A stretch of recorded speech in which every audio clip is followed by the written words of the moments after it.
Once upon a time, in the village of Obudu, nestled at the edge of the Great Mangrove Forest, there lived a woman named Oluchi. Oluchi was not just beautiful, her ebony skin glowed like polished stone under the sun, her voice was as soothing as the river's current, and her heart overflowed with compassion. She was the type of person who shared her last morsel of food with a hungry child and sang songs to ease the pain of a grieving elder.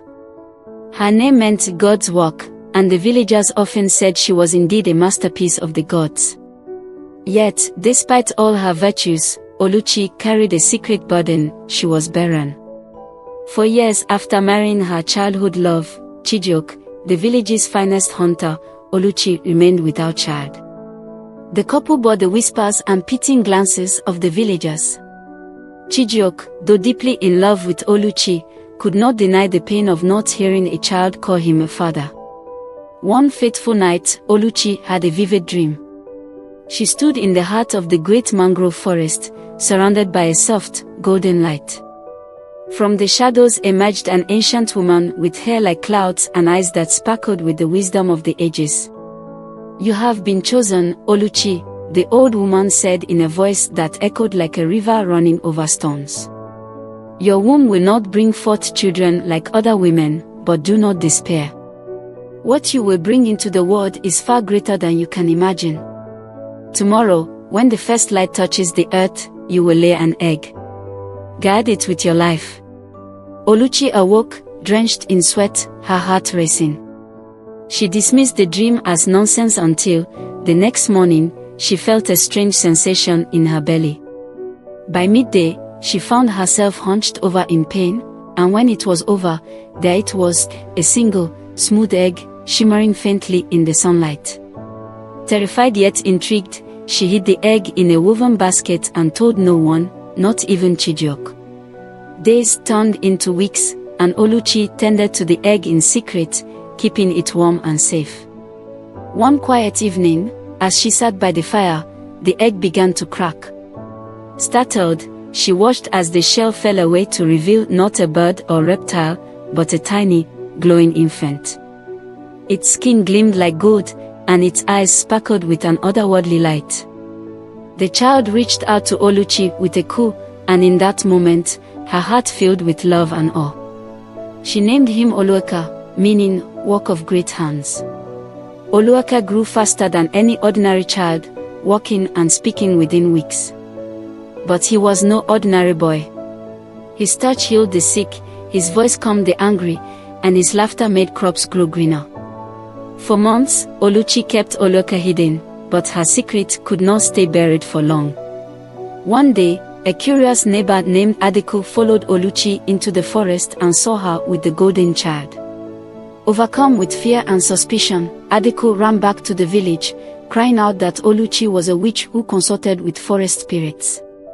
The villagers, driven by fear and superstition, stormed Oluchi's home. Chijioke, caught between loyalty to his wife and the judgment of his people, begged her to explain. With tears streaming down her face, Oluchi revealed the egg and Oluchi's miraculous birth. But the villagers were not moved.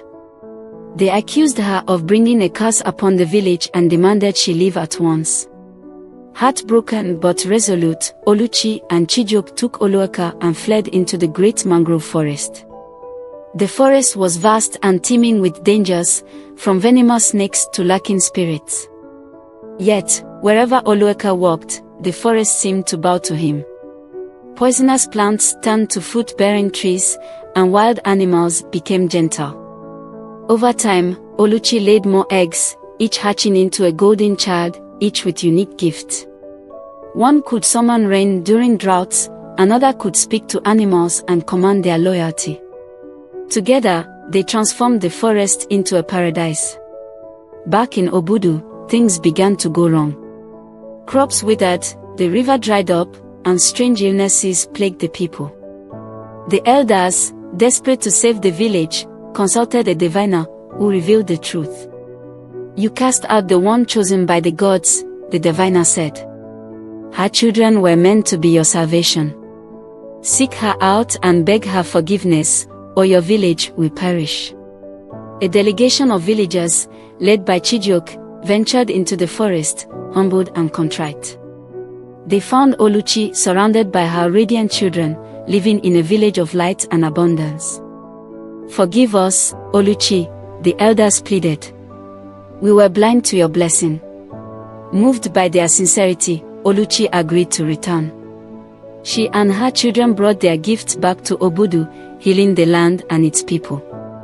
From that day on, Oluchi and her golden children were revered as protectors and symbols of the gods' favor.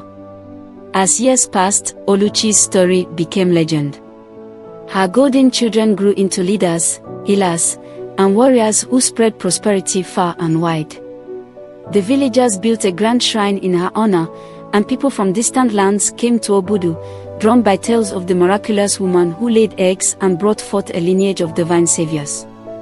And so, Oluchi's name lived on, a reminder that what seems strange or different can be the greatest blessing of all.